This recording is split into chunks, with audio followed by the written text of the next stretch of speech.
And okay, perfect. Okay, next slide, please, Jessica. Okay, so just really quickly, this is basically our agenda for today in terms of what we're going to cover. I don't know how many of you who are attending today actually have a hub in place at your college. So if you're new to having a hub, this is a place to be.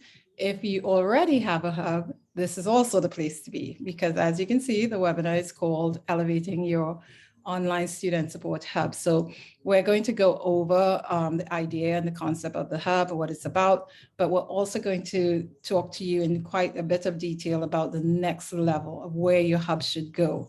And basically kind of how COVID has sort of made us force our hand in a good way, right, to start thinking about what we should be doing with online student services. So have no fear if you've just heard about a hub. This is not sort of like I have to have one to attend. You absolutely are welcome in terms of those of you who have not attended, had a hub in place. Okay, so before we get directly into the actual presentations, we would like for you all to tell us if you have a hub at your college or if you don't, or if you don't know. So we're going to share a poll. Karen, or is it Jessica who's sharing the poll? Okay, can you just simply answer that question first? That's just to help with the discussion as we go along. Okay. Great. Okay. Nice. So it looks like, as I'm seeing the answers coming in, it looks like the majority of you have a hub. This is good. This is very good. Okay. Oh, and while you're doing that, one other housekeeping item, if you don't mind, can you share in chat your title and college, so we can get a sense of who is in the room that way as well. Okay, it's still filling out, so I want to get a full, we have 38 persons in the room minus ourselves, so we have to minus the 4 and some of our colleagues. Okay, so it's looking like it's about 60% or so of you all are from colleges that actually have an online student support hub. That's good. That's excellent. Right. And the question we didn't ask, and I'm going to ask it, and you can put this in chat. How many of you, do you know if your hub was developed using the CVC guides? If you used our guides, if you did it on your own, that would just be interesting information for us to know as well. So we're going to continue. The poll, I think we can end the poll at this point. If we're ending the poll and you did not get a chance to fill it out, you can just simply put it in chat, okay? Okay, here's the results. I'm sharing the results, right? Okay, so Karen, do you control the poll or do I control the poll? I think I do, right? I can stop sharing right now. Yeah, let's. And then it should be disappearing. Okay, all right, got it. Okay, next slide, please. Let me just move this poll. Okay, so where we wanted to start it with really is about the current state of affairs, right? So let's talk about the challenges since the pandemic has started.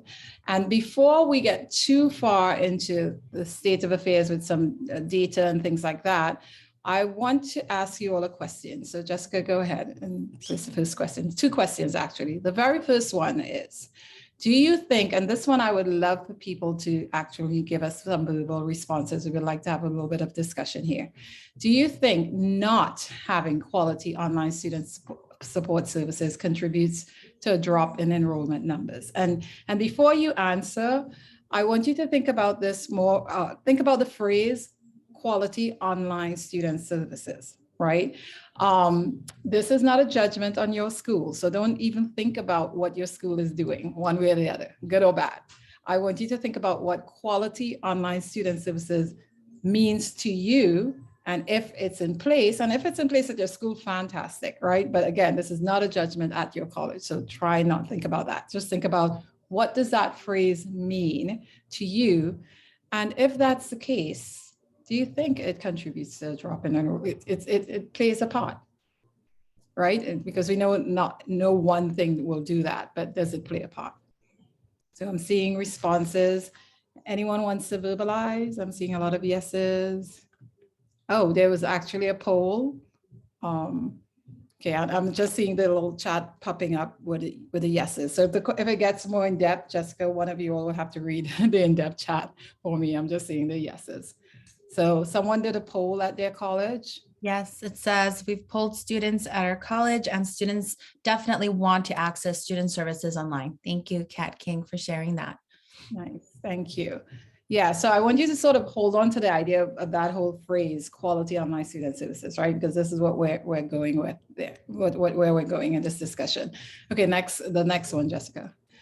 Okay, and then the second question, and in the same vein, how can institutions enable student success when students depend on support services that aren't seamlessly organized? And again, this is not a judgment on your school. Don't judge your own school. Think about what the phrase seamlessly organized means, right, in terms of online student services. And think about that, and then let's see some of your responses. What do you think? And I know it's kind of hard to say, don't judge your school, but really, it really isn't about that. It's really like, what would be the ideal?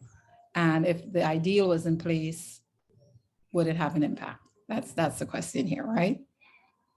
Do you think institutions can enable student success when services are not seamlessly organized? So any thoughts about that? In the chat, anything coming up? Or anyone wants to verbalize? No? Okay, I'm seeing Kat again. It seems like there's a need for, Jessica, can you read the chat for me? Sure. So Kat King shared, seems like there is a need for a position like a virtual campus coordinator that can help clarify access to online student services. Okay, Kat. Okay, Kat gets the prize. Yeah, you can present with us. I know, yeah, Kat, you can, what school are you? What school is Kat from? I'm just curious. What college? Hi, thank you all. I'm at Diablo Valley College. Okay, Kat, do you all have a hub? Do you actually have a hub? Yes, yeah, we do. We do. Right. We might be checking you out because you're on the right track with us. Okay. Awesome. All right. Okay. All right. So please think about it because we want to sort of reference this back at the end of the presentation. So Jessica, go ahead with the next. Okay, so this is just some information tied to what we're talking about with the current state of affairs, right? If a lot of you are in online education learning, you may be familiar with the Chloe report, which is the changing landscape in online education report that comes out from Quality Matters, and their 2021 report came out, I think it was like 6 months ago. And in there, they did a lot of, the whole survey, it was done together with a research organization, I think it's Edu Ventures. And they spoke to several thousand students as well as, and this is across the country, but it does include community colleges as well as California community colleges, and as well as faculty and staff. And out of that, the information that came out of that is that adapting to new remote learning environments and maintaining student engagement have been the two most significant challenges facing both students and faculty since COVID. And while the adapting to new remote learning environments is important for the purpose of this discussion, the piece that we're focusing on is that maintaining student engagement. That's where the hub comes in. So we want you to think about that this is what is happening across the land, so to speak, and what students are saying to us and why we need to sort of listen to them as they're telling us what their needs are. Okay, next slide, please. Okay, so this will give you some additional information. So we have two sort of set of data here. This first one came out of the Chancellor's Office student impact survey that was done sort of mid-COVID. It was done in 2020. but it has a lot of valuable information.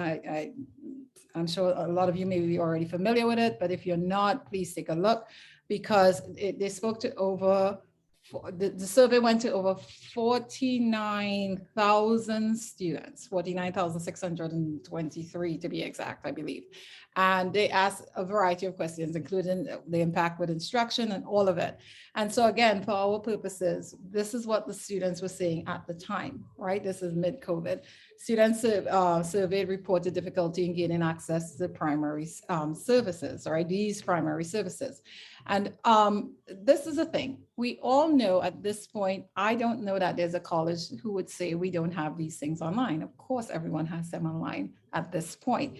The fact is, though, that the students were saying they had difficulty gaining access is the issue here, right? That it's not about having it online. So we just wanted you to, again, think about that.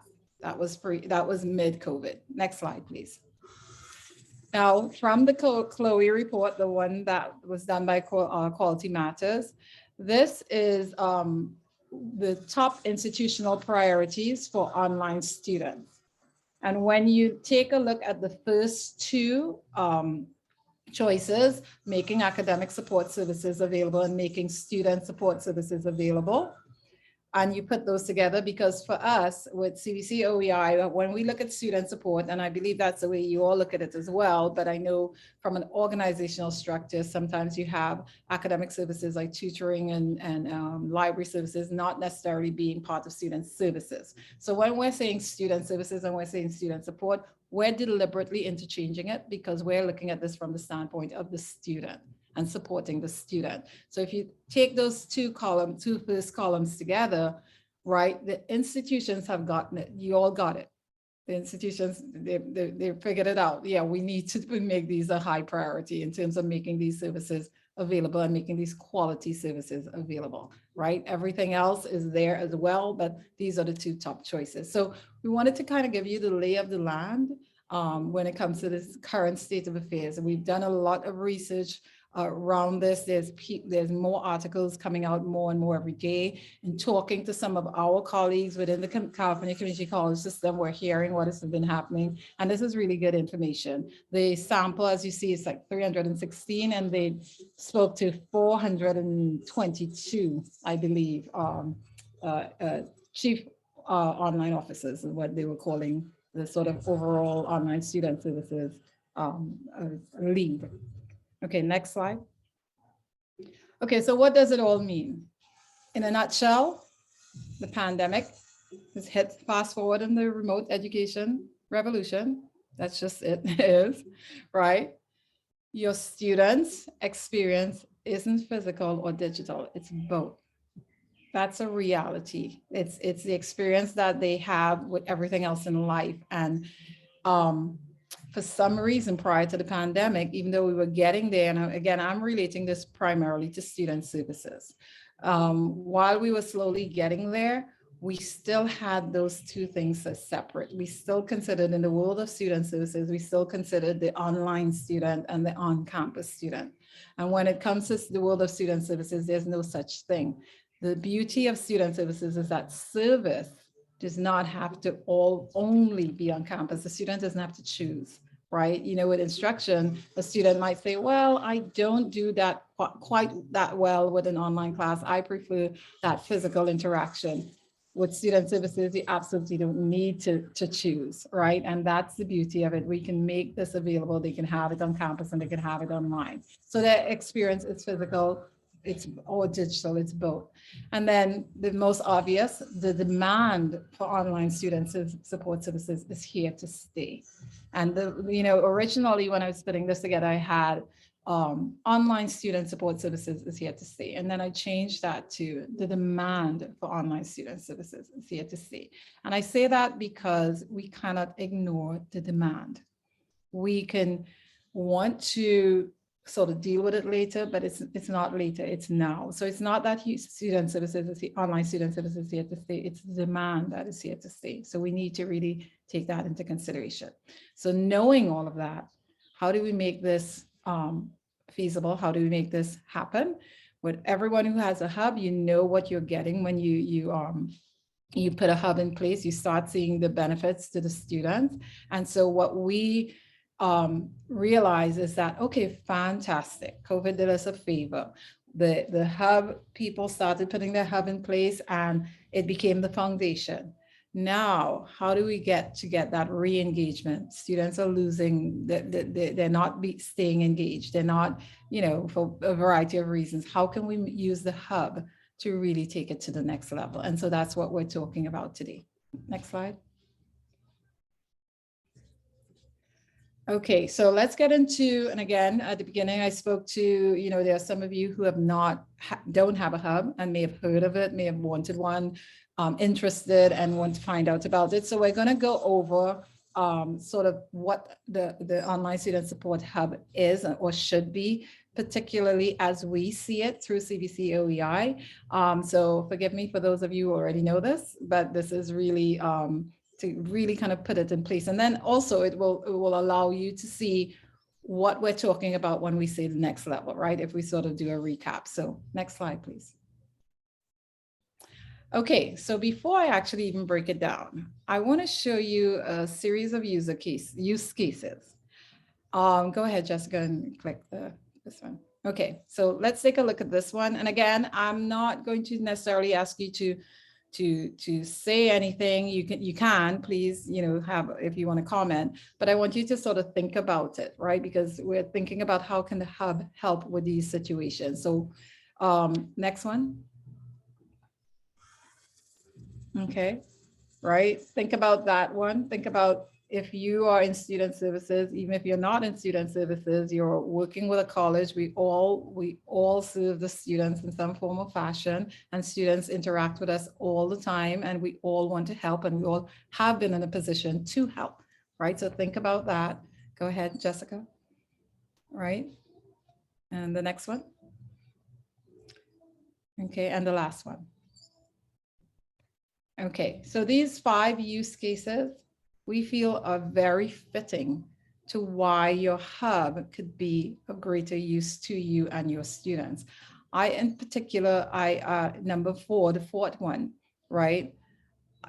Prior to as we were thinking about how useful the hub can be, we hadn't really emphasize using a hub in terms of outreach, right? Now, I've had colleges who put in outreach in their hub, but think about the student and think about the situation. Students dismiss your college outreach because of the overwhelming and uncoordinated communications by different providers and only come to you after there's a problem.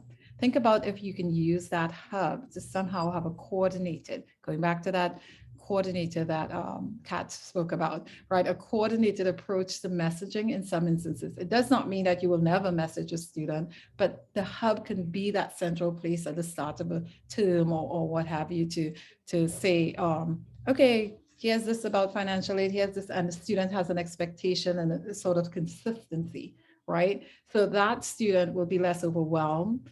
And it's not to say that your communication is bad, but we all feel it. When you get 10 different emails coming at you, it just does not, you get overwhelmed, right?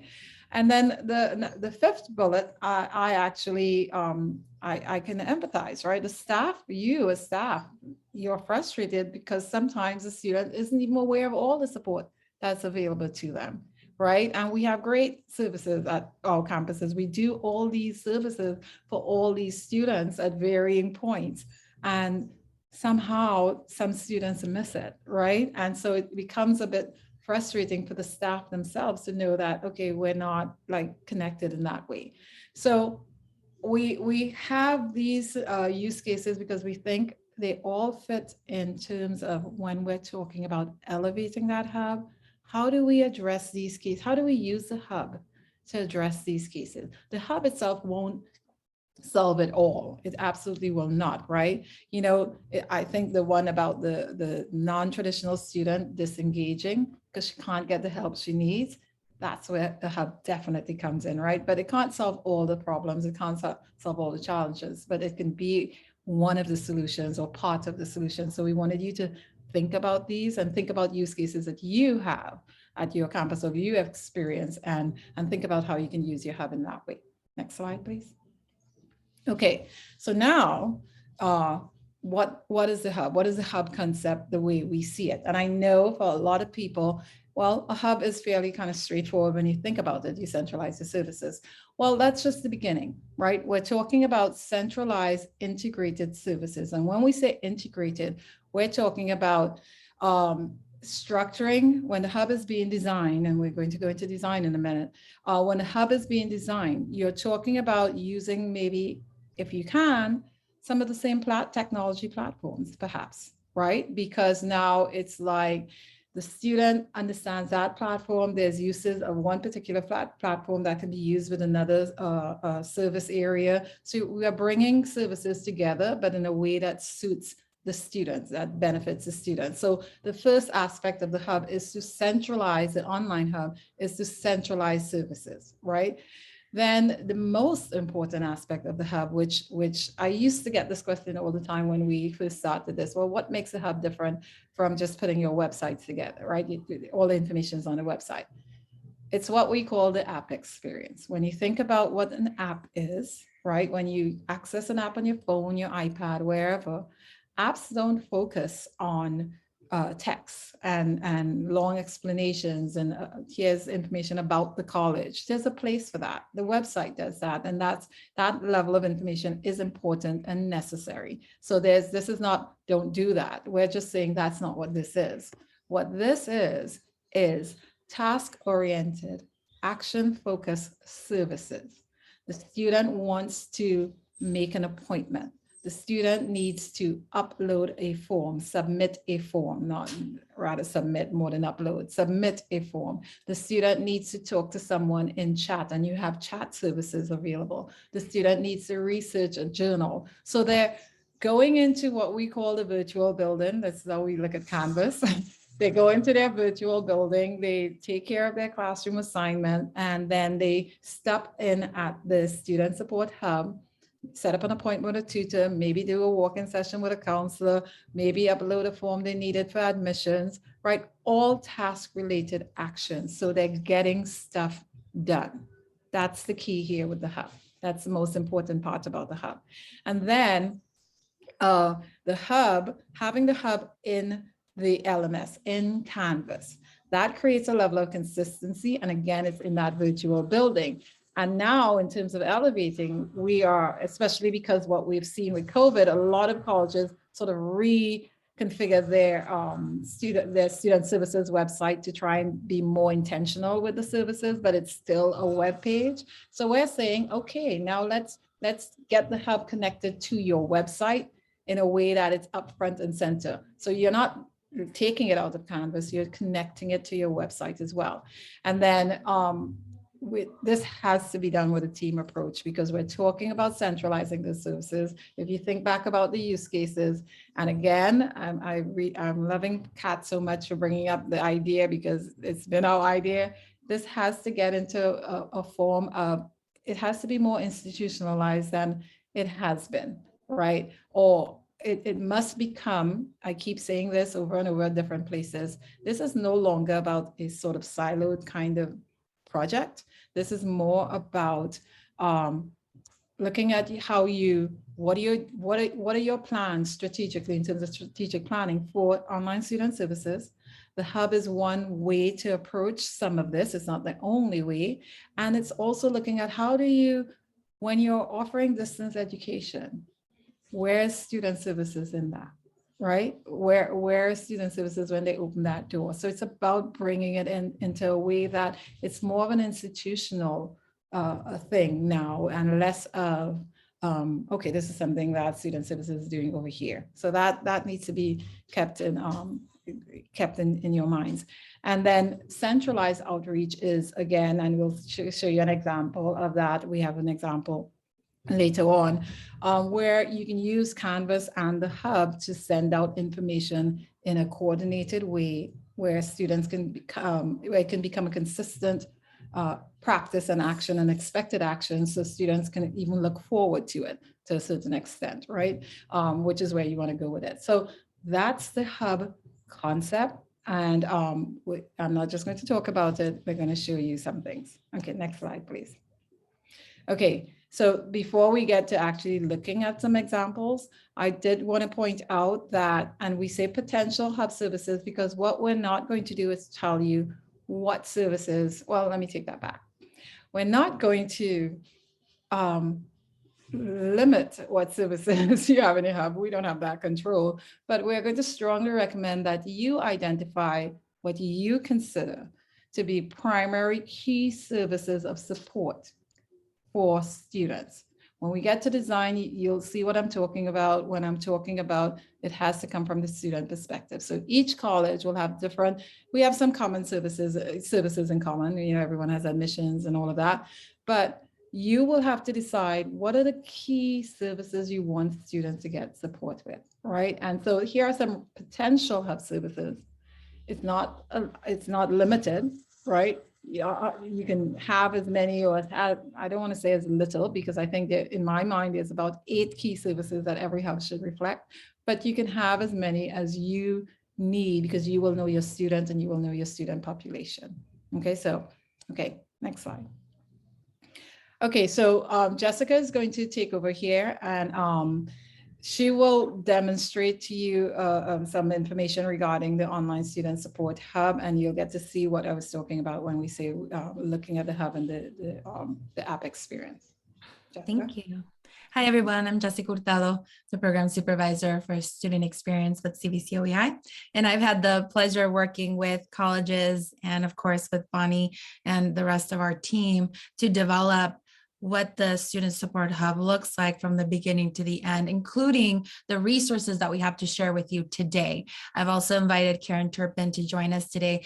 Karen Turpin is the instructional technologist at MiraCosta College, because MiraCosta College is actually what we call the guinea pig college, because they were the first ones to allow us to come in, work with them directly, and build out and bring to life what the student support hub would look like. This idea, started, and it was amazing what Bonnie just explained, the concept, but really bringing it to life and seeing it built out was a whole nother reality for us. And so with that, I want to make sure that everybody in this audience gets to see and I really want you all to get familiar with the fact that there are these resources that exist that we've developed through CVC-OEI, and we call them the Online Student Support Hub Guides. And I'm going to actually switch to a different tab right now. Please give me a thumbs up if you can see this. I want to make sure I'm sharing the right screen. Perfect.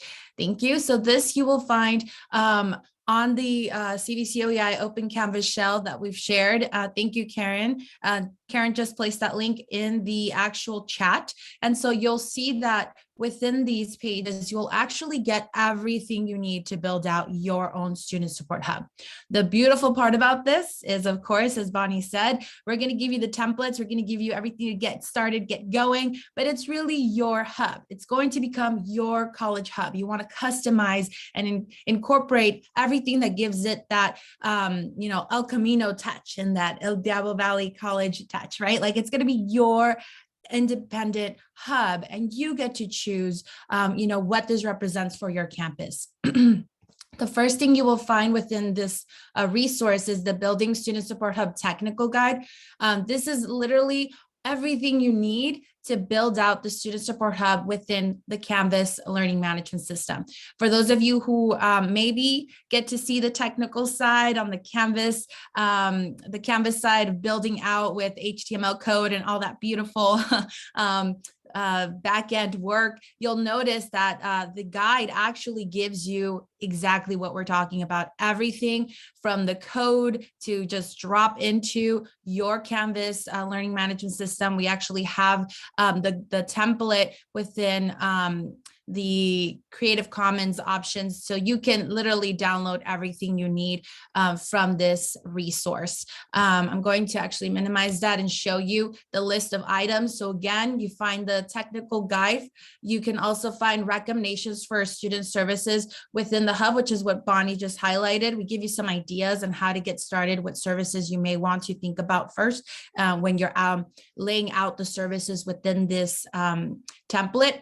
Of course, we also provide a student services readiness checklist. One thing that we always highlight is about looking at what you already have. It's almost like going back to your student support services and do a quick inventory check, right? Like I bet most of you have already adopted tools because of the fact that you had to transition to online modalities to provide the service. So you may already have something for every area that is listed here. So we totally invite you to first take an inventory, see what you have, and then at the same time, you may find some gaps that are still waiting for you to fill, right? And so that's a really nice checklist to use to get you ready. Then we have the review of the template. So this is actually the Student Support Hub template. It'll show you what it looks like.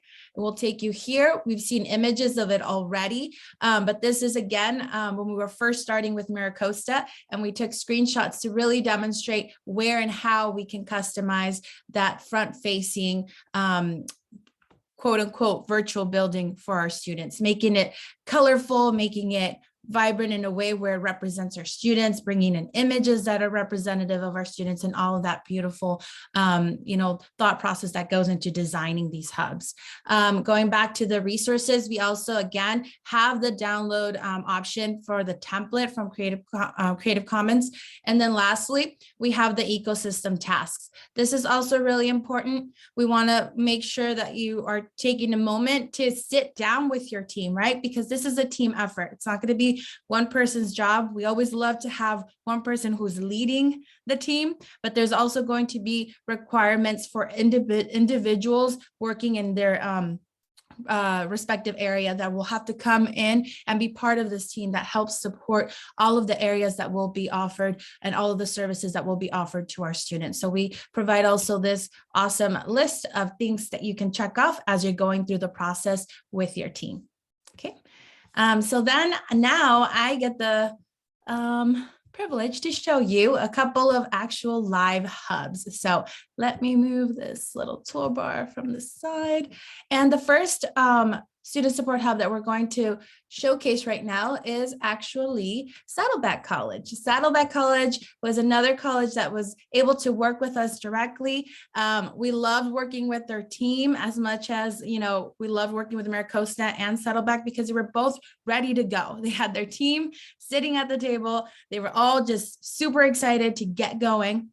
And everybody in their area was ready to provide the resources that they had in place, right? And so it was all about organizing it in a way where it was really important to make sure that they were at the front and center of the students' access. So right here, we're going to quickly showcase how they were able to bring in so many services into this space. We can just keep going here. So many resources, which is really great. I'm going to quickly just go in and click on the library services. I think this is a really great example, going back to the conversation Bonnie was having about making sure that the service is an actual task, right? That the student can actually complete something while they are clicking on this service.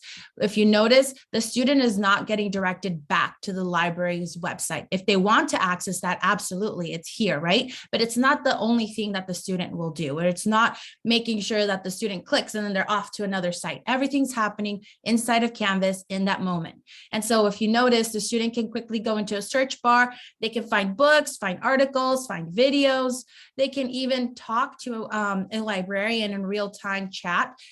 They can also go in and complete these tasks here at the bottom. This is really neat, and it's a very good example of what we were talking about, again, with Bonnie saying, this isn't a place to just redirect outside and going other places to websites. We really want to make sure the student can get in here and get some actual tasks done that they need to complete, or anything they need for support.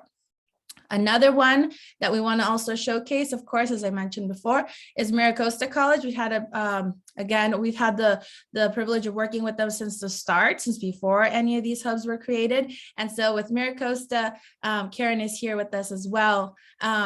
She was able to help us really develop this from the technical side. And MiraCosta is also a great example of what it looks like to be able to showcase to students the benefits of using all of the resources within Canvas to help support this area of support services. So you'll notice at the bottom left-hand side, I forgot to mention this before, we actually have a button for the students to find the actual support services. So as they're going in to find their courses, they can also find student support.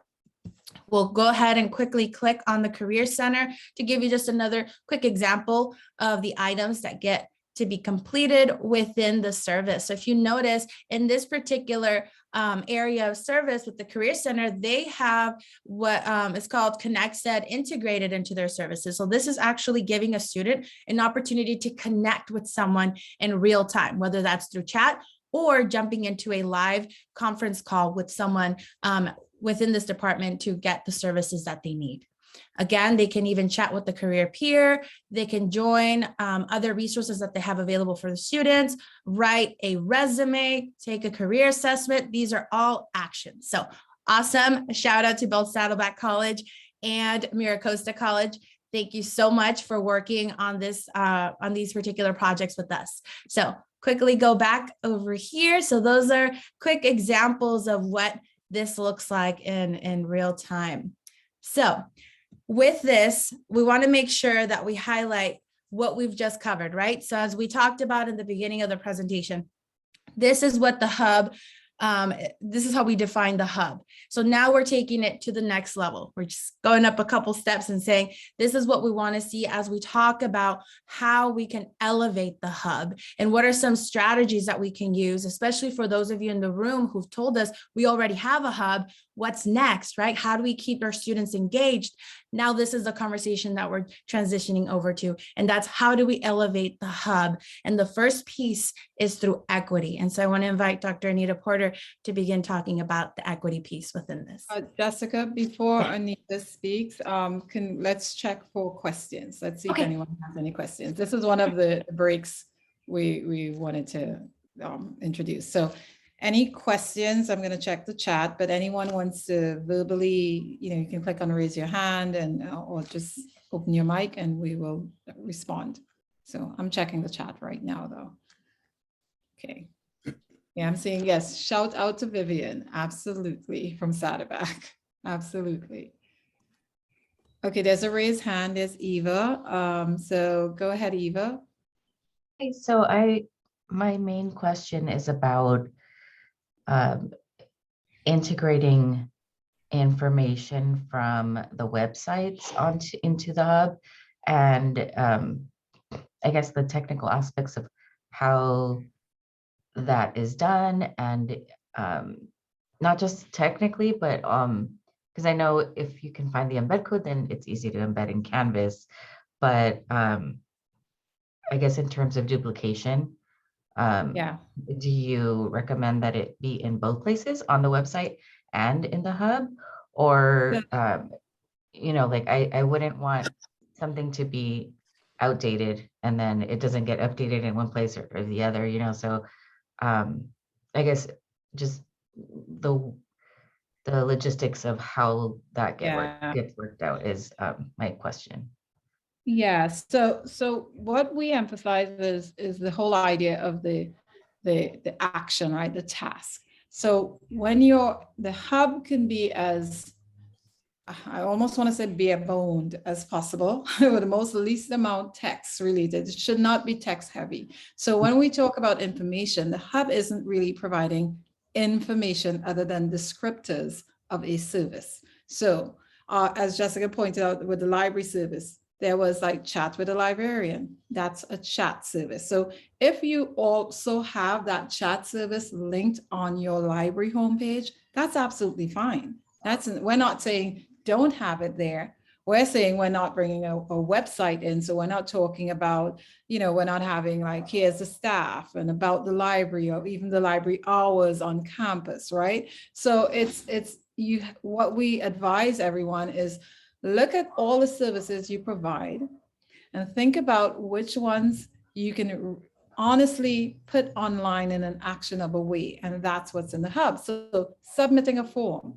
If you have a form that a student's supposed to submit and you also have it there at the website, that's fine. When it doesn't hurt to have it there, but the hub will only have the form, right? So you're not duplicating the website. You might be duplicating, and I wouldn't call it duplicating, right? Because I think that suggests like, well, why am I doing this twice? This is sharing the information in a different way, right? So when I'm in the Canvas, my virtual building, I don't have to go out to a website to find, and we all know this, many colleges, many sites sort of bury the lead, right? It's buried within this mounting of text where students find it very difficult to even find the service. And with the hub, the service is right there, front and center. So it becomes less about duplication and more about easy access to service.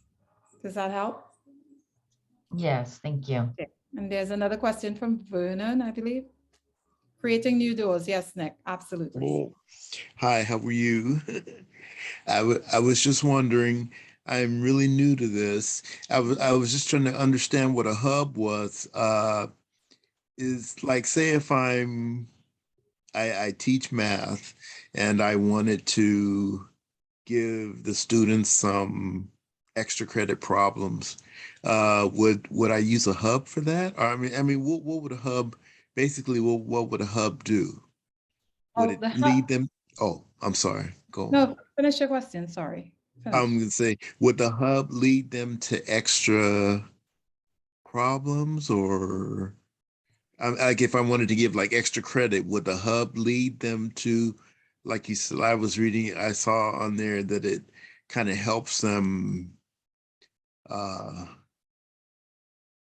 like at like a bookstore or.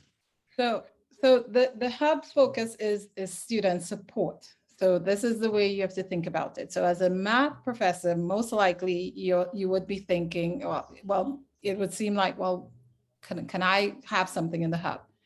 I won't say no. You would have to think about what kind of service could be available, right? Basically, this is about you thinking, this is getting creative, this is getting innovative. You are trying to support your student by offering them support via the hub. When they go into that support, that hub, and they see something related to math, is it some service that they need? So if it's something tied to extra credit and you made that so, then yes, it can be there and they can get it. So let's use the bookstore for a minute. When we had the bookstore, we're talking, the bookstore is a natural hub service in my mind. Everyone has an online bookstore. You buy books online. You pay for things online. That's a task-oriented service if there ever was one. So the student should be able to go in there, look up their course. It's tied to the bookstore. They pay for it, or their financial aid or whatever comes through and it pays for it, and they just click the buttons and they get what they need. They download their books if it's an electronic book, all of those things, right? So just keep thinking about it from the standpoint of, I'm trying to support my student in their needs, and the need will vary, and the need will be tied to whatever it is your area is. And so what can I do that when they go in on a weekend or 10 o'clock at night, they get something done and they got what they need accomplished? Does that help? Yes. Okay. Thank you. Thanks. Yes. Can I add to that as well? Vernon, excellent question. I think, when we talk about, how do we direct students to the support hub?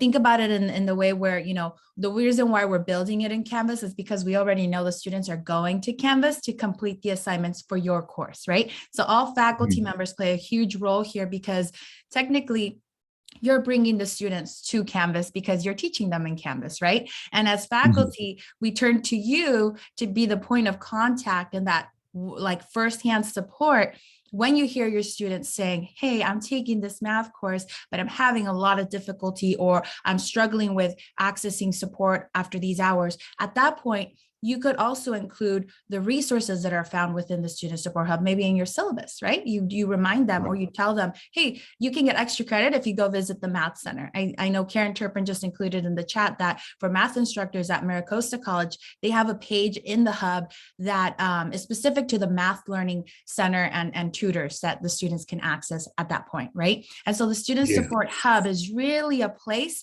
to send your students to get that extra support and the resources that that will allow them to be successful back in your course when they're coming back in to learn and to keep up with the lessons during the week, right? So the Student Support Hub, visualize it as a different building that's living literally next to your classroom, where you can send them over to access whatever other resources they need to complete to make sure they have their books within the right time frame to get started in your class, that they have access to tutors, that they maybe, if they're expressing that they're having difficulty or they've come to you with personal matters, now you know you can send them to the Student Support Hub because you know there's access to mental health services and counseling in there, right? So that's the way you want to visualize that as your support as you're dealing with students throughout the semester and learning about the obstacles they may be facing. The Student Support Hub is really the place you send them to get those resources, to make sure they're still on track and feeling like there are those services to support them to be successful back in your course. Does that help? Yes, and I just really fast. I Mhm. probably sound crazy, No, but no, no. what is, I don't know what Canvas is. What's Canvas? Yeah, so Canvas is the learning management system that we're using. So I did give a quick little view of that. If you take a look at our screen right now, you'll notice this is actually where your student will go if they are learning online. So they'll get access to an online course, and right now, the whole CCC system is using Canvas, so they should see something like what's on your screen right now to Okay. access their courses. So that is Canvas. Okay. Got it? Okay. Awesome. Thank you for your question. Okay. All righty. Okay. So Arnita, do you want to reintroduce yourself? Hello. Well, actually, I do.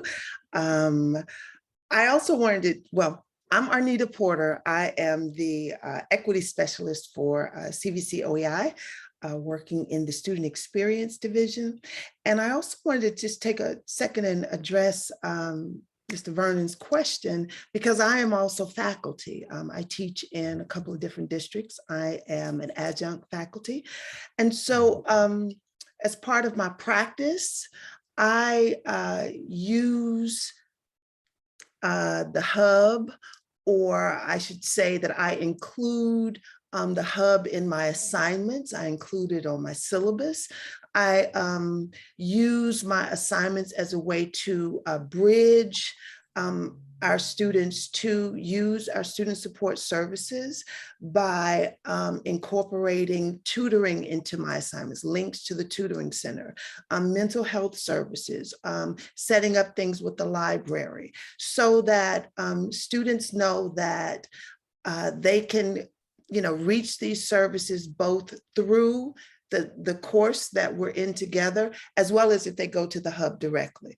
But also you can use it for like community-based organizations if the hub includes those types of resources in the hub, so that students can also receive additional support. So connecting students from our classes to the student support services is really vital, and it addresses holistically the whole student. Okay.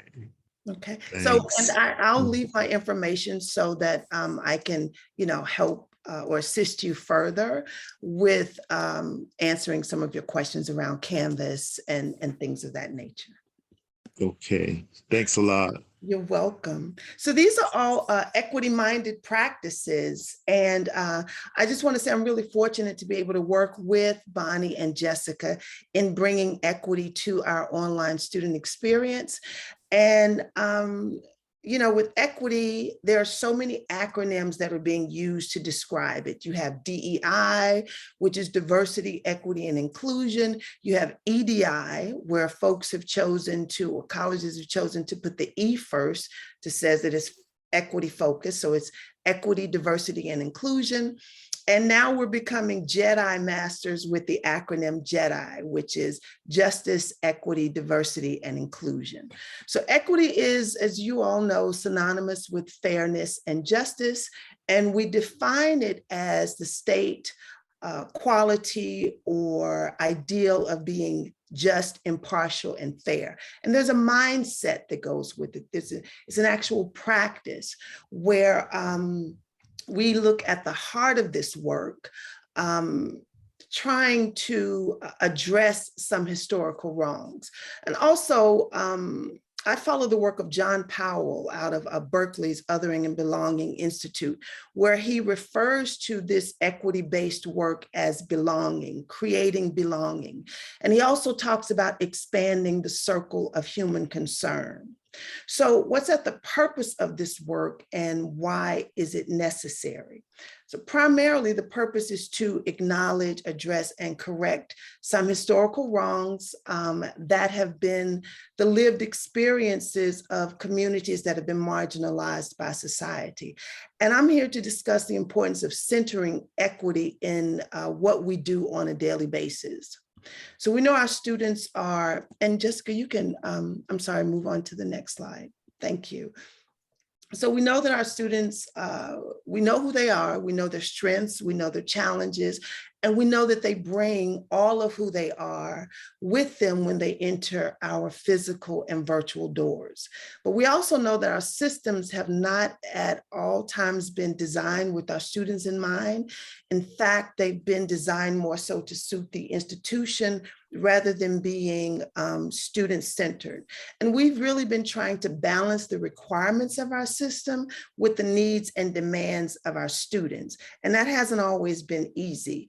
But COVID surfaced many institutional barriers that have contributed to our students not succeeding, barriers that we knew were present before COVID. But they surfaced and forced us to deal with those barriers. And we had to take a really good look at ourselves, looking at what our policies were, what our practices were. But more importantly, how did it land on our students? How did those policies and practices land on our students? What were their experiences as a result of having to interface and engage with the systems that we have in place?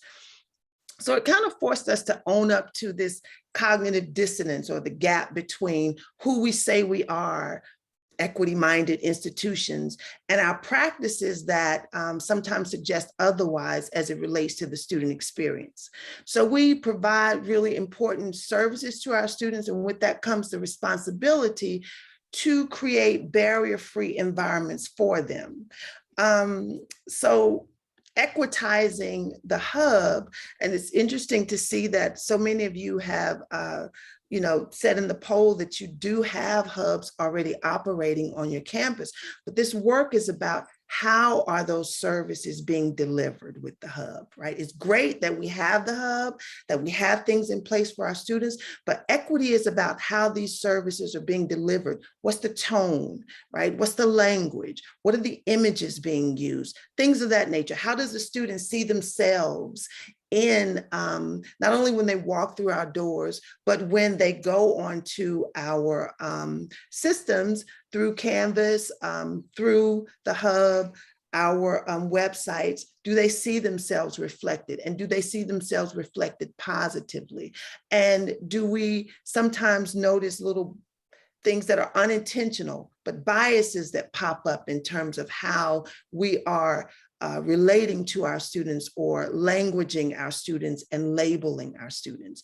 And so this work really requires us, again, to look at how we can create barrier-free environments for our students, and looking to see how we can utilize a framework that supports and guides us in our decision-making processes, in our principles, in our strategies, in our practices, looking at all of this through an equity lens so that we can make sure that when our students leave us, that they feel good about having engaged with us. They feel good about having engaged with our system.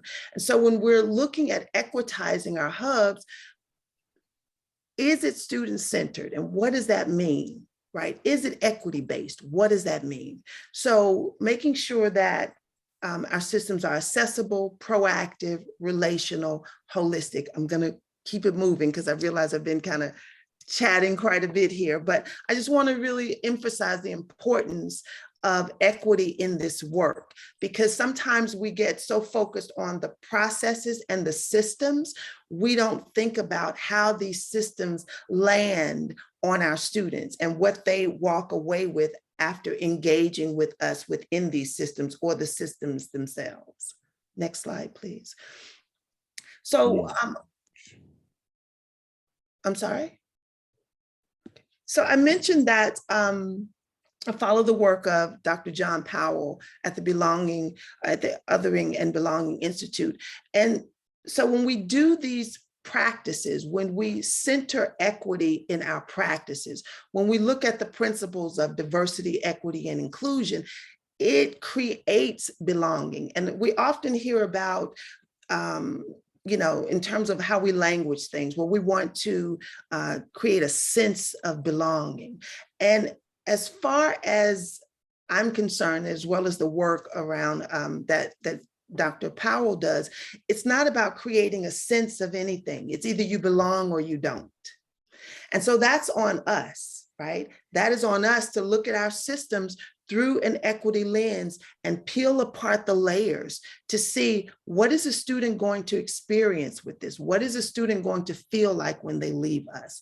And we've got to drill down to center the most marginalized voice, because when you center the most marginalized voice, everyone benefits. So it means creating spaces that are welcoming, encouraging, and nurturing. And we're looking to establish a shared understanding that unites different perspectives. We're looking to make sure that we're addressing access issues. We're looking to bridge the digital divide. And we know that we've been doing a lot of work around these areas. I don't want to say thanks to COVID, but COVID was a benefit to us in that sense, and a benefit to our students, because it had us really looking at our practices and our policies and our strategies through an equity lens. And so we're promoting diversity, we're fostering inclusion, we're embedding equity-based principles and practices. And so one last thing I wanted to say, if we can go to the next slide, please. In terms of equitizing our hub, we're centering our students' experience. That's the beauty of the hub, because now we're looking at our students and what they need. We're listening to their voices. They're telling us what we need, what they need, and we're doing the work to make sure we center their voices, that we give them what they say they need. And so we're focusing outreach on our students with varying needs. We're also looking at research that has now become available. It wasn't a few years back when Bonnie and Jessica and I were looking to do this work, there was not a lot of research. And so now we're using this research that has come forward to inform the diverse needs of our students. We're looking to create welcoming, engaging, and supportive environments. And so that means really examining how we deliver our services. What does it look like, right? Do students see themselves? And also, one of the last things that I want to share is that with respect to the tone of our students' experience, drilling down into this work also means that we're looking at the principles of equity and inclusion, but one of the things that I wanted to center was the work around cultural humility, because that brings it back to us, right? Those of us that are in these institutions, creating these systems, doing the work to deliver these systems to our students on a daily basis. But cultural humility was coined by two African-American doctors in the Bay Area who saw melanated clients being treated differently, with a lack of respect for their lived experiences and their culture and their humanity. And so they developed these principles that I think should inform our work. Number one, a lifelong commitment to self-evaluation, reflection, and critique. Developing mutually respectful and beneficial partnerships with the communities we serve. Identifying, understanding, and redressing power imbalances and institutionalized privileges. And that's looking at culture, but it also speaks to having power with rather than power over, as we know that our institutions have been set up to do. And also advocating for and maintaining institutional consistency, which means that the institution itself is doing the three things that I mentioned: self-reflection, self-critique, looking at the work, examining it through an equity lens, and determining that we are using practices that make our students feel valued, to know that they are valued, to know that they are cared for and about, and to be nurtured and to belong. So cultural humility and thinking of humility itself is not thinking less of yourself, but it's thinking of yourself less. And with respect to the institution, I think that if we can look at this through an equity lens, and the work that we do is that we're not thinking of the institutions, right? We're not thinking of our colleges less. We're thinking of our students more and making sure we center them in this work. So one of the last things that I want to mention is that when we're doing this work, we're looking at making sure that the images we use are inclusive, that we know who our student demographics are, what those populations look like.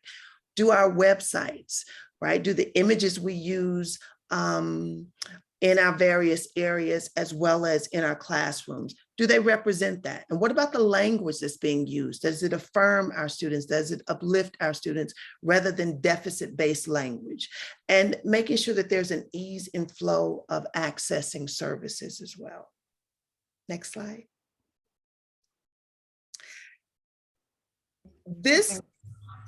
I think that's the transition to design.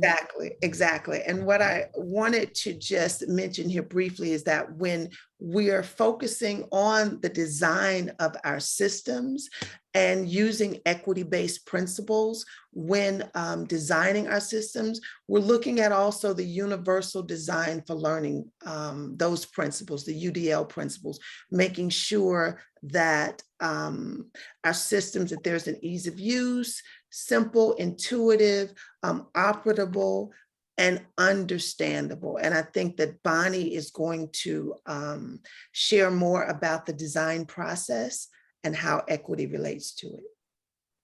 Okay, great. Okay, I think I saw someone had a question, and so we'll answer that question really quickly. Was it in the chat or is it a hand raised? There's Melissa's hand. Yes. I just wanted to ask a little bit. I have something that I'm doing with my team here on working with our resources towards moving towards more equitable resources. One of which is always making sure we have a video format and a written out format of that. Is this something that you guys focus on with the hub as well, the different modalities of learning? And could you talk a little bit more about that? I'd be curious to hear about how that reflects in the work.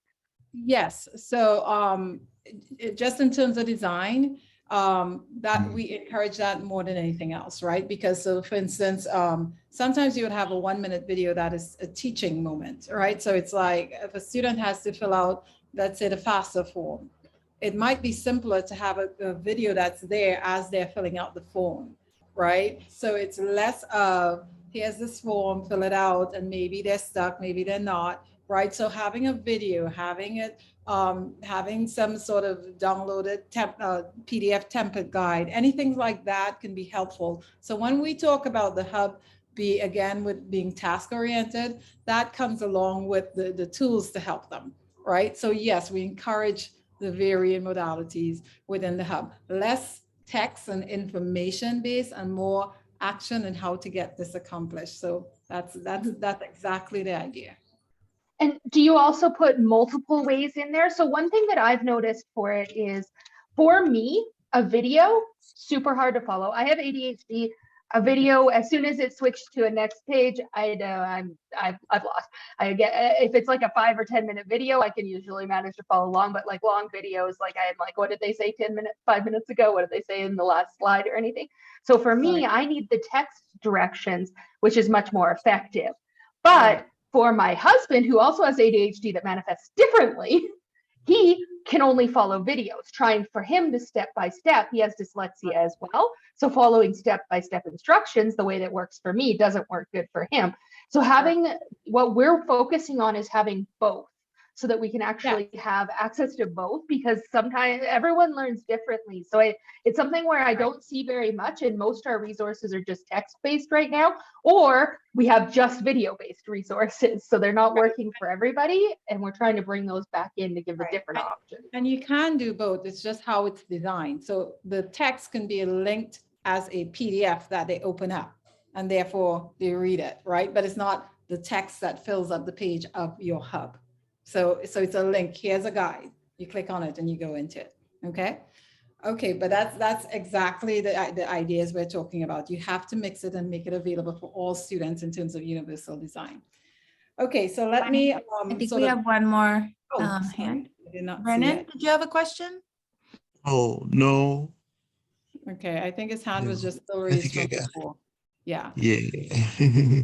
Okay. Okay. So next slide. Let's go through design because we want to get to the data and we want to give you some. And we want to show you some data with MiraCosta and all that good stuff. So next slide, please, Jessica. Okay. So what the reason why I love what Arnita has been saying in terms of equity is because the whole idea with design and in terms of this idea of elevating your hub, right? The equity is the sort of foundation of that, right? Your design needs to be designed with equity in mind. And what we've decided as we were thinking about this is that we have to think about the design process. And that's what a college has to think about, the design process when they're looking at elevating their hub. And you must think about who the students are, right? And this whole concept, this is not our concept, this is a concept that exists, the design thinking process. Those of you who have, if you've been in technology a little bit, it's part of that world, right? And you start with the place of understanding your student need. Right. And when you start there, it's not necessarily a linear thing because you can come back to that. You start with understanding the student need, you gather that information and you use that information to inform what the student, what you're putting out there in your hub for students. If you think about what's on the screen, right, the overall idea of when you're designing your hub, right, your design thinking brings your hub to life by putting the user at the center, the student at the center. If your design is from that place and less of or not thinking about what I like, right, or which service I would use, because you're not the user in this case, then you're in that whole design thinking process and you're starting with what they call empathizing with the user, which is I'm trying to understand the need of the user. And I just had a little fun fact on there. If you look at the last bullet, you'll see that a study done by the RAND Corporation found that with 4 community college systems that there was a 3% increase in student retention when they moved to that integrated mode and they used the design thinking process to develop this. Next slide. Okay, so this here is really the core of it for us when it comes to the design and service. And again, it focuses on equity in terms of how, when you're thinking about design. When you think about what are in those boxes, designing with awareness, access, and engagement. Remember what we had at the beginning where I think it was about 48% of the students or 43% of the students were, one of the 2 top things that came out of the Chloe report was that students were less engaged. Well, furthermore into that, about 48% of the students from that report had said that their ability to remain focused and engaged, that has like dropped, right? So they're not engaged. So using the hub to get these students re-engaged, right? A lack of social connection. Those are the things they were talking about in that study, that they want to connect and the pandemic has made that a less of a factor for them. So now when we think about elevating your hub, maybe you don't have a lot of student community building in your current hub, maybe you do, but if you don't, here's an opportunity to design it that way because the students are telling you. One of these, as you see in the boxes, all the different things that you should be thinking about when you're thinking about design. The one that I like really stands out to me is organizing for impact, right? So what do we mean when we say organizing for impact? When you're thinking about the services in your hub, you need to choose a service in the hub that is your services, you choose it based on what problems are you trying to solve, right? And the impact of those solutions, right? You're choosing it, you're not choosing it based on the willingness of departments to participate. You're not choosing it on what you like, but you're choosing it on what is the impact in terms of the solution. So I love that. Organize your hub based on impact. Right? If you have services in your hub that have had less impact, and you haven't done the data gathering collection to find out why, or maybe you have, and you see that, oh yeah, students are not using it for XYZ reason, you have to rethink your design and think about if this was organized for impact, right? The other is that I like to point out here too, is like invest and use only relevant tools, right? And when I say only relevant tools, again, if the student is at the center, not relevant to me, relevant to the student, relevant to whether or not they will use it. Melissa pointed out she needed text. Well, your hub could have text. It's just text in the form of a PDF link that now they have a text file and they have a tangible thing they could actually download and walk away with, right? So you invest in tools and services that are relevant. One of the things I know some colleges, they'll have, we'll talk about communication and connecting and building with students. And so a lot of services will say, okay, well, we have a Twitter account attached to financial aid, or we have an Instagram with financial aid. I hate to burst anyone's bubble, but no student is going to financial aid's Twitter account or Instagram. They don't want that. That's social media for their social media. Does that mean you can't use social media? No, you can, but you need to use it in the right place. You need to use it with maybe the pointer programs, maybe with outreach, right? I never understood when, it's like, oh, financial aid, no students is doing that. And I will bet you guys money, check the numbers, they're extremely low. They're not doing that. Think about it wisely and think about where those things have a benefit, right? And then identify a maintenance plan. That is key. And that goes back to why, again, I keep praising Kat. Kat is a star here. The maintenance plan is tied to the whole idea of you incorporating the idea of the hub as part of your regular normalized DE planning program.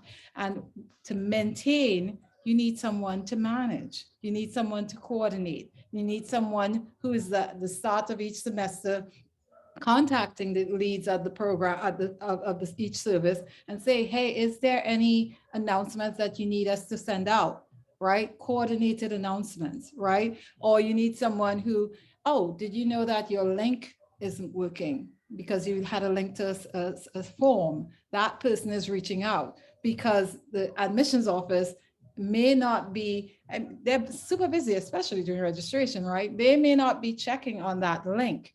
But in the hub, there's an expectation from our students, because we're putting ourselves out there with the hub, with these services, active services, that these things will be working and ready for me. So your maintenance plan, it's almost impossible to not have someone assigned. So I am hoping we have some CSOs in the room who can think about this more along the lines in terms of strategic planning, and who will think about, okay, yeah, I see what you're saying. This is less of a project and more of a just integrating into our service. And that with that comes along the idea of some sort of coordinator or coordination. So next slide, please. And I'm going to move it along a little fast. Sustainability, absolutely, Nick.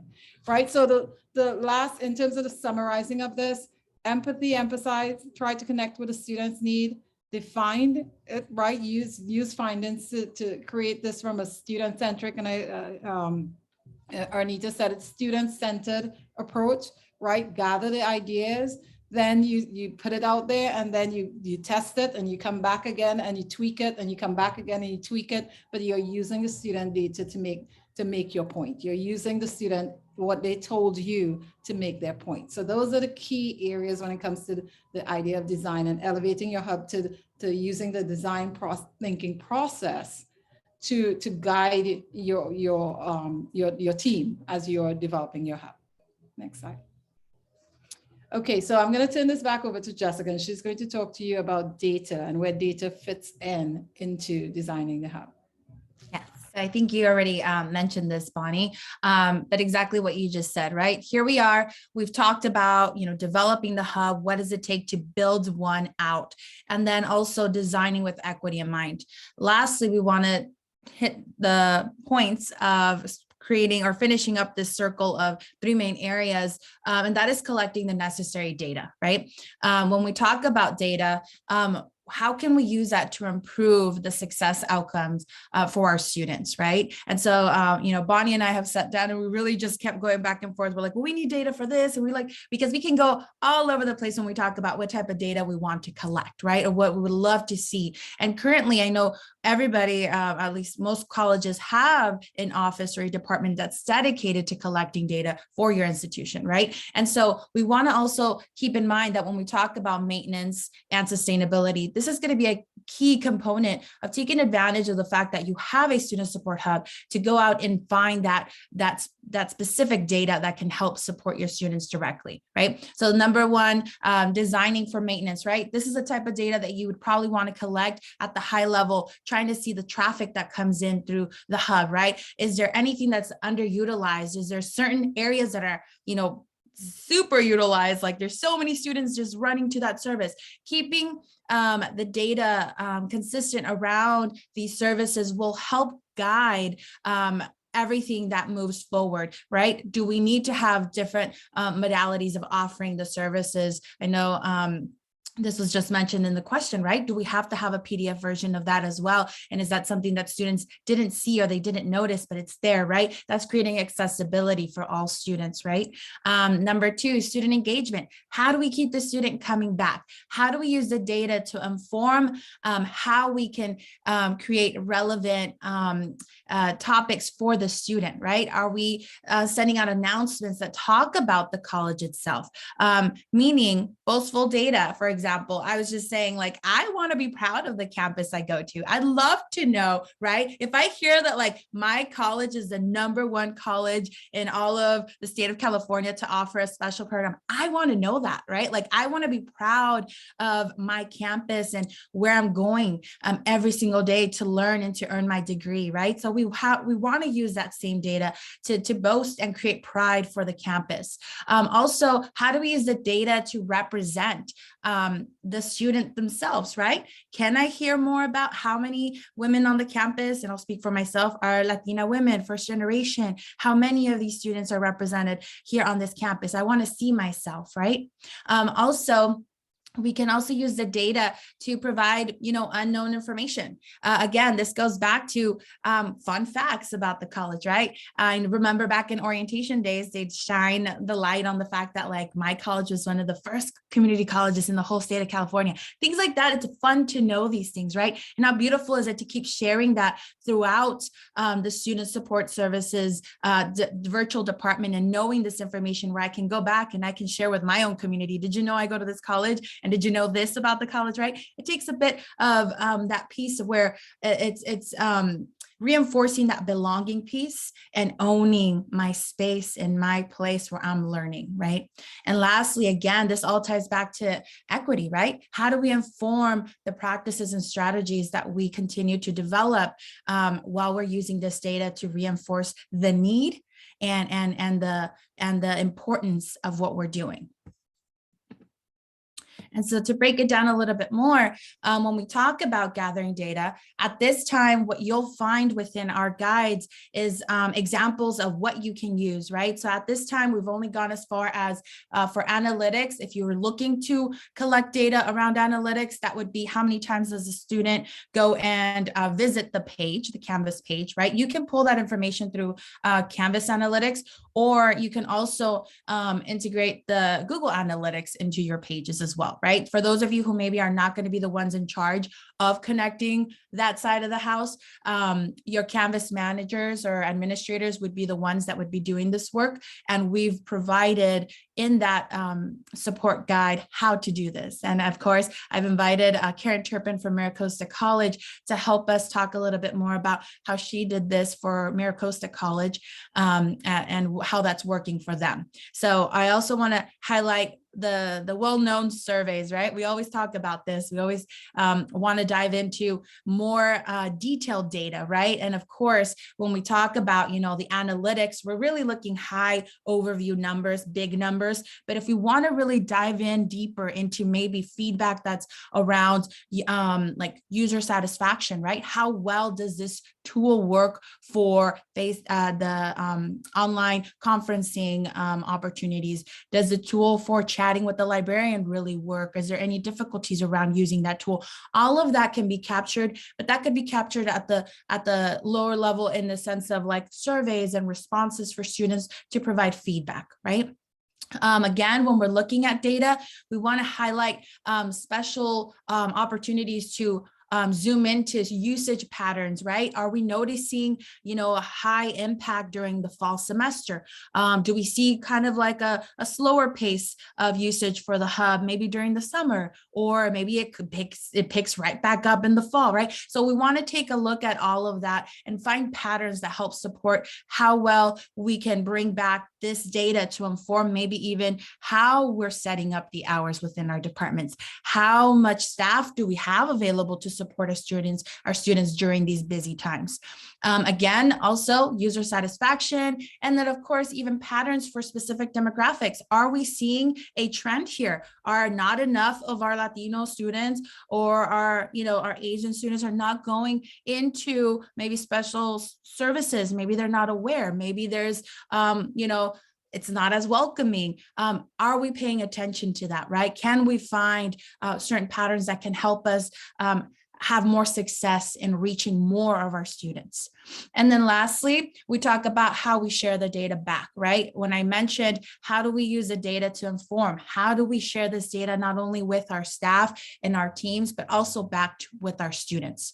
And then the importance of language, how we share this data and how we identify our students within the data itself. So I'm going to pause right there. I want to invite Karen Turpin to talk a little bit about the data that she's been able to share with us from MiraCosta College. And then I want you all to take a quick memory picture, take a quick image picture right now, because what we're going to do is we're going to dive into the data piece right now, but I want us to also eventually come back to the sharing piece. So right now I'm going to turn it over to Karen Turpin.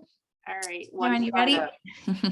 When we implemented our student support hub, there are some things in that document there, what she mentioned. You can go a little farther out in Google, but when we set it up, we were able to get just the hub views, and this is just people landing on the page per day, and you can see how often your student hub is viewed, and we were able to keep that. One slide up, Jessica.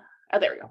We were able to keep that all the way from 2019. So I made a little quickie graph here. It's just showing you the different spikes at different times. And you can see obviously when we first launched, we had that was right there at the 2020, right before our, the pandemic was getting started. And then you can see a huge spike there, and then of course as well as we went along. So we've kept this data. Definitely different groups have looked at it for justification, but it's at the top level, not further to each pages. And in preparing for this, one more slide up, the new analytics finally is embalming in Canvas, because what we do at MiraCosta, we enroll all of our students into our student support hub, which is in the 50,000 range students. So when you went to new analytics, this is inside your course. So if you teach a course, you can do this as well in there. It used to bomb, but now it actually doesn't bomb. And I was able to go to the reports area. So I clicked on new analytics, clicked on the reports, and the report that actually seemed to be of value to us is the course activity report. Now, because I have so much data in there, it only allows me to download 27 days at a time, but that's still something very valuable for someone who doesn't know back-end system programming to get that Google going or that kind of thing. So you can click on full report, and then one slide up. Okay. And I was able to download, it actually has student data in it that I have hidden there. Also, I was able to break it down to course pages.page. And as you can see, under content name, I can break it down by each individual page and as well sorting by date. This is really going to be helpful for us to really look at our different pages in a way that's super easily accessible to our, say, for instance, our distance ed coordinator or any of these departments that we can look at, and as we talked about equity, as we talked about how does this work for our students, we'll be able to say, do we have students? And we actually, what was kind of cool for me is when I saw the student name data with it, I actually can see who is. So we could do a little more research if we wanted to and find out who that student population was and is. All right, back to Jessica. Thank you. So just quickly, I'll just jump in. Arnita, do you want me to just jump in and want to go ahead? Yes, I well, know we're running out of time. I'm sorry. I know, exactly. So I was going to say that if we needed to skip this in the, to honor time, it's okay. Okay, so we'll go ahead and just make sure we're going to share these slides. So everybody, if you have a moment, please take a look at this as well. We really wanted to highlight the importance of language and how we are able to share the data that we collect back to our students, and to make sure that, again, we're aligning all of this work and viewing it through that equity lens. Okay. Lastly, I know we're down to 2 minutes. I want to make sure that everybody in the room knows what other work we are involved in and how we're pushing this conversation forward. We recently have started this commitment with UC Davis and the CVC-OEI. It is a research project that we will be supporting, and it's primarily focused on the student support hub and how this can represent and define what this means for student success. We're going to actually work directly with one California community college, do something very similar to what we did with MiraCosta College. However, we have the research piece now, which is beautiful, that UC Davis will support. And so we are excited to be able to complete this research and be able to share this publicly once we have the results and we finish off this project. So please look forward to that work that we're doing. So to end this webinar today, again, we want to make sure that we wrap all of the areas into this big piece that we're calling the high quality piece, the final results. What does your student support hub provide for your campus? And what do we mean by high quality online student services, right? How do we represent a student support hub that is seamlessly organized to provide the support services that are needed, right? We talked about it today. We're building through an equity lens. We are making sure that we are designing it in the best way and the most seamless way for our students. And then lastly, we are highlighting the data to support this work and to continue growing and improving the resources and the entire support that comes from a student support hub and the work that we're doing as we move forward in both online and in person, right? Because remember, this resource is not only serving your online students, this is really serving your entire campus. So which again, we talk about high quality and the importance of really institutionalizing this work to be something that students just automatically know that this support and this community of resources will always be there for them as they continue to learn in our space, in online space, in person, whatever they choose to do. And so lastly, just want to reference the resources that we did use within this webinar, and then also invite you all to please fill out a survey or form, interest form. If after this particular webinar, you feel really interested in finding out how you can get this back to your campus, if maybe you already have a student support hub, you want to talk a little bit more about this particular piece about elevating your hub, or maybe you're new to the hub and you're like, I need to get this to my CSSO, they need to know more about this. This is really great.